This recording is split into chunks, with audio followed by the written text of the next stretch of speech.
स्वराज तो गरीब लहरें समुंदर है अडानी साहब। उनको बचाने के लिए, उसको छुपाने के लिए भाजपा का पूरा टूल किट, उसमें एक निशिकांत दुबे उस टूल किट के मेंबर है और एक गिरिराज सिंह। बताओ ना अशोक जी। भारत के अंदर साल 2011 में कम्युनल वायलेंस बिल नाम का एक कानून ड्राफ्ट किया गया था।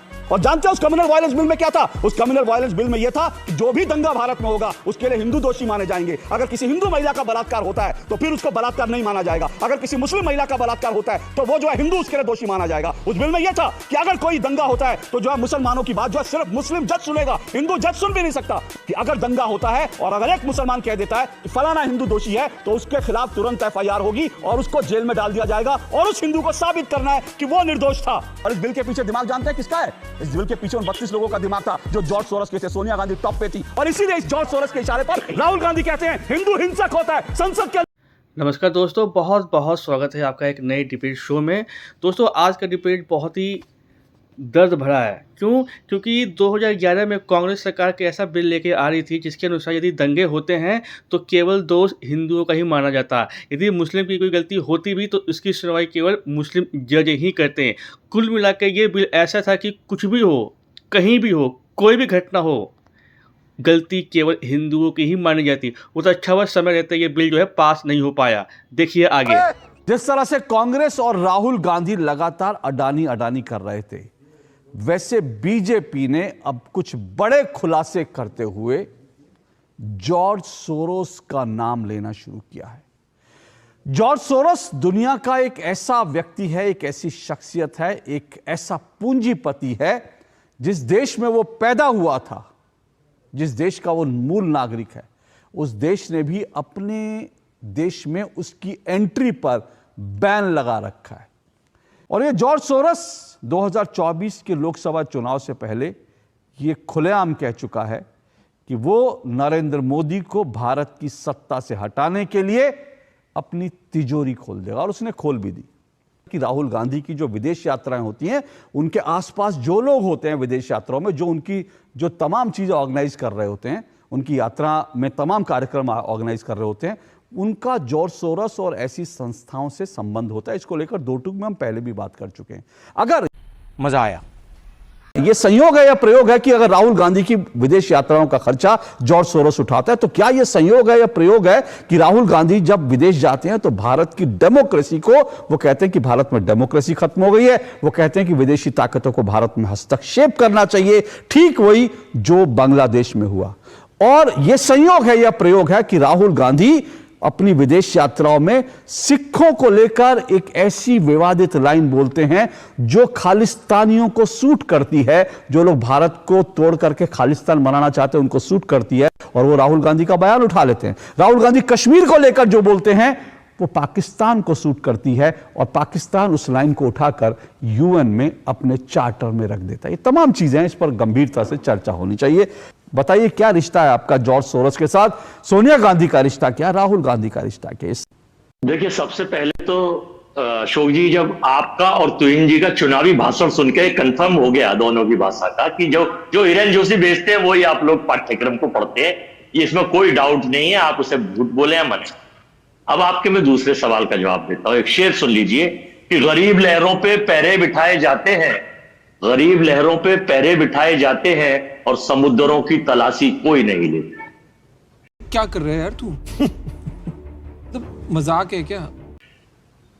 कांग्रेस पार्टी अपोजिशन की पार्टी है, सरकार देश में नरेंद्र मोदी जी की है, फुल फ्लैश सरकार है, 56 इंच की सरकार है, विश्व गुरु की सरकार। कौन है जॉर्ज सोरोस? क्या रिश्ता है नरेंद्र मोदी जी का इससे? क्या रिश्ता है सरकार से? सरकार को फंडिंग जॉर्ज सोरोस करता, विपक्ष के नेताओं को जॉर्ज सोरोस नहीं करता। हाँ, मैंने जो शेर सुनाया था, जॉर्ज सोरोस तो गरीब लहरें समुंदर है अडानी साहब। उनको बचाने के लिए, उसको छुपाने के लिए भाजपा का पूरा टूल किट, उसमें एक निशिकांत दुबे उस टूल किट के मेंबर है और एक गिरिराज सिंह। बताओ ना अशोक जी। आप बोलिए, अपनी बात रखिए। आप बोलिए, अपनी बात रखिए। मैं कुछ बोलूंगा तो आप कहोगे बोलने नहीं देता, कि आपने शुरुआती हम पर, मेरे पर निजी हमले से की थी, लेकिन मैं आपको रोकूंगा नहीं। मैं आपको, सुनिए, मैं आपको रोकूंगा नहीं। आपके सवाल आप बोल लीजिए, उसके बाद जब मैं आपको एक्सपोज करना शुरू करूंगा तो भागिएगा नहीं, बोलते रहिए।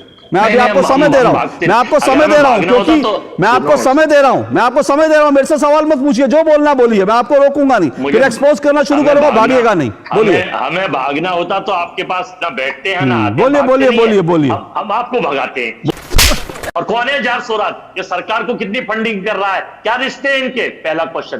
दूसरा क्वेश्चन, बिन बुलाए पाकिस्तान चले जाते हैं बिरयानी खाने, क्या रिश्ते हैं पाकिस्तान से? तीसरा क्वेश्चन, चाइना कम्युनिस्ट पार्टी से क्या रिश्ता है भारतीय जनता पार्टी का? रुक, तेरे को बताते तेरी माँ की। हो गया, मैं बिना फाइनल, रोक टोक के बोलने दिया, हो गया। अब अगर जब मैं बोलूंगा और अगर कोई लोग, अगर मेरे अपनी टीम को निर्देश है, अगर मैं बोलना शुरू करूंगा और पॉपकॉर्न की तरह कोई उछले तो उनकी आवाज 10 बंद कर सेकंड, दीजिएगा, 10 क्योंकि सेकंड मैं भाई, बड़े तो- ध्यान से सुना। अब पॉपकॉर्न की तरह उछलने वालों की आवाज बंद कर दीजिएगा, क्योंकि मैं देश की जनता के सामने फैक्ट्स रखना चाहता हूं। हो गया, चलिए।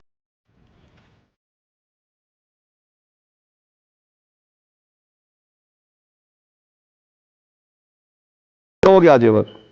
देखिए क्या है, मैंने सवाल सीधा सीधा पूछा था, वो पाकिस्तान चले गए और उन्होंने क्या कहा अजय वर्मा ने, कि जॉर्ज सोरस तो लहर है, अडानी समुंदर है, जॉर्ज सोरस लहर है। मतलब कितने प्यार से जॉर्ज सोरस को बचाया, लहर है।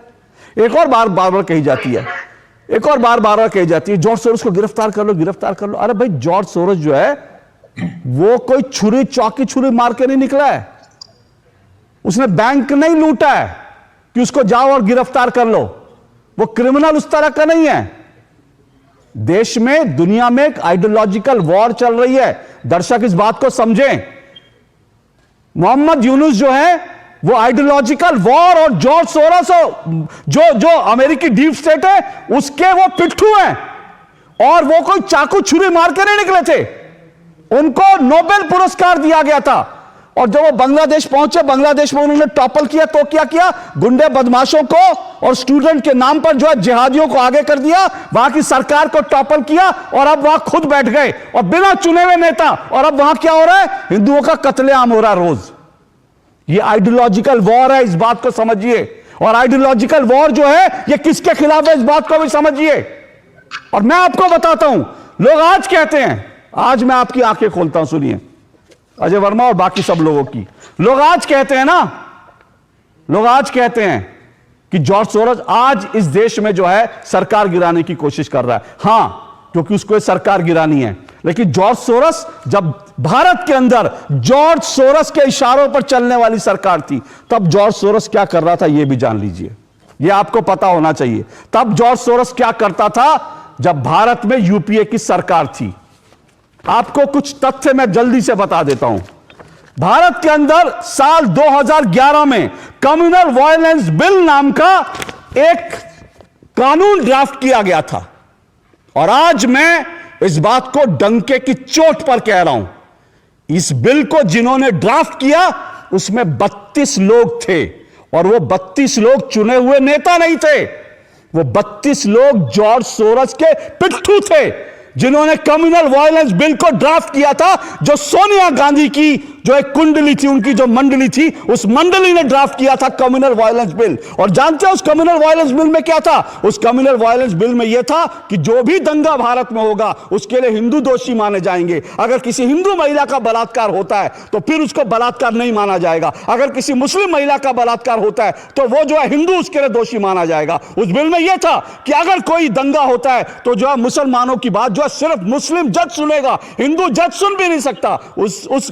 उस प्रस्तावित कानून में यह था कि अगर दंगा होता है और अगर एक मुसलमान कह देता है कि फलाना हिंदू दोषी है तो उसके खिलाफ तुरंत एफआईआर होगी और उसको जेल में डाल दिया जाएगा, और उस हिंदू को साबित करना है कि वो निर्दोष था।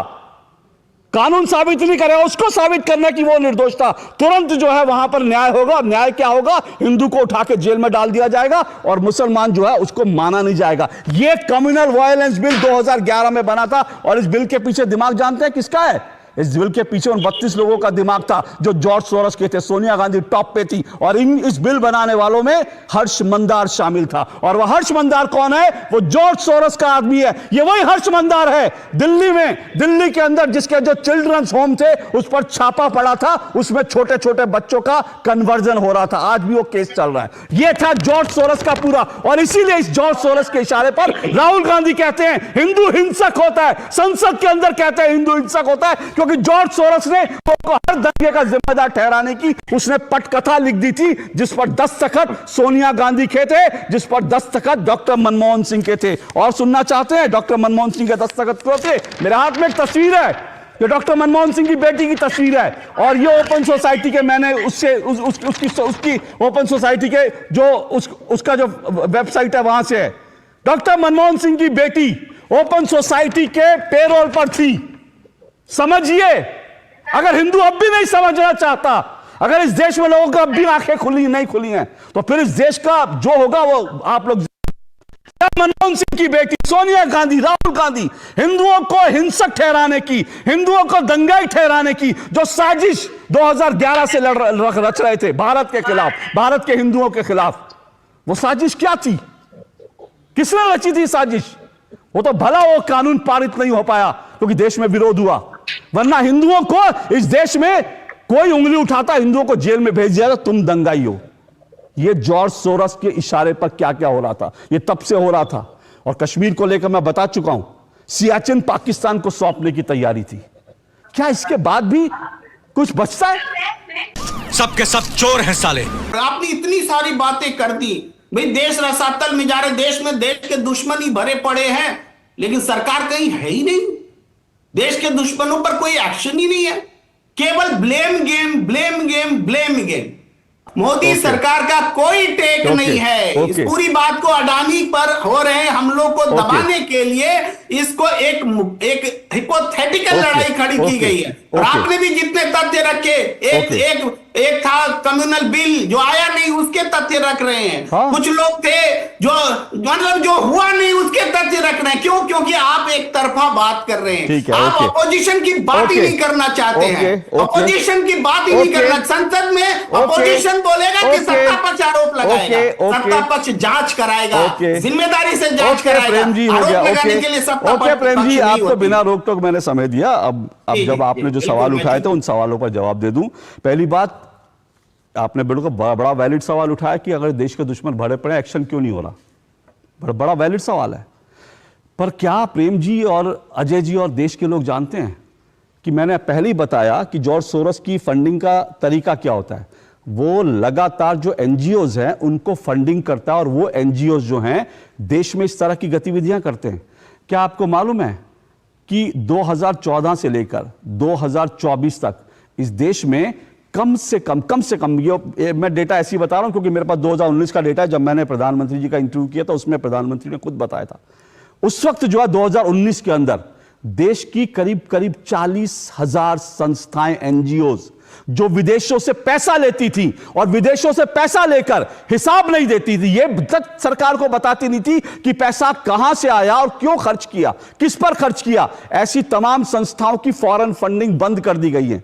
और इसमें कई नेताओं की, कांग्रेस के नेताओं के बच्चे बच्चियों की भी संस्थाएं हैं। और आप देखते हैं ना, बड़ा जो हल्ला होता है जब किसी संस्था के ऊपर जब पर कतरे जाते हैं तो फिर होता है कि इस देश में जो है वो अभिव्यक्ति की आजादी नहीं है। आप विदेशों से पैसा लेंगे, दुनिया भर से पैसा लेंगे और भारत में उसको कहां खर्च करेंगे बताएंगे नहीं। और जब आपकी फॉरेन फंडिंग बंद कर दी जाएगी तो कहेंगे अभिव्यक्ति की आजादी पर हमला हो रहा है। और प्रेम जी, आपने कहा कि मैं एक विचारधारा, बिल्कुल मैं एक विचारधारा से जुड़ा हुआ हूं और मेरी विचारधारा है भारत देश। लेकिन अगर राहुल गांधी और कांग्रेस का इकोसिस्टम यह कहता है कि इस देश में सरदारों को, सिखों को पगड़ी नहीं बांधने दी जाती, और उसके बाद एक आतंकवादी पन्नू कहता है राहुल गांधी ने हमारी मन की बात पूरी कर दी, राहुल गांधी ने वही कहा जो हम कह रहे हैं, तो मैं उस विचारधारा के खिलाफ हूं। अगर राहुल गांधी कहते हैं कश्मीर में कत्लेआम हो रहा है और पाकिस्तान कहता है कि राहुल गांधी ने जो कहा वो सही कहा, हम भी यही कह रहे हैं, तो मैं राहुल गांधी और कांग्रेस की उस विचारधारा के खिलाफ हूं जो टुकड़े टुकड़े गैंग का समर्थन करती है। जेएनयू में नारे लगते हैं भारत तेरे टुकड़े होंगे इंशाअल्लाह इंशाअल्लाह। राहुल गांधी जब उन नेताओं के साथ खड़े होकर कहते हैं यह अभिव्यक्ति की आजादी है, तो अशोक श्रीवास्तव उसे अभिव्यक्ति की आजादी नहीं मानता, मैं उसे देश तोड़ने की बात मानता हूं और मैं उसके खिलाफ हूं। तो अशोक श्रीवास्तव की एक विचारधारा है कि भारत एक है, कश्मीर से लेकर कन्याकुमारी तक, पंजाब भारत का हिस्सा है, किसी माई के लाल में दम नहीं है कि पंजाब को भारत से अलग कर ले, किसी माई के लाल में दम नहीं है कश्मीर को भारत से अलग कर ले। लेकिन जब एक पार्टी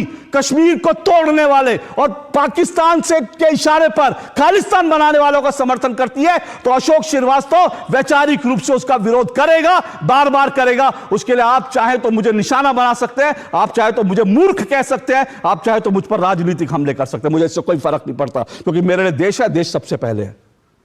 दोस्तों इस डिबेट से एक बात तो साफ होगी, ऐसी बहुत सी चीज़ें हैं जो कांग्रेस टाइम पे हिंदू के खिलाफ हो रही थी या हो सकती थी यदि ये सरकार नहीं आती तो। मैं किसी खास सरकार का कतई समर्थक नहीं हूं, परंतु जो फैक्ट है फैक्ट है।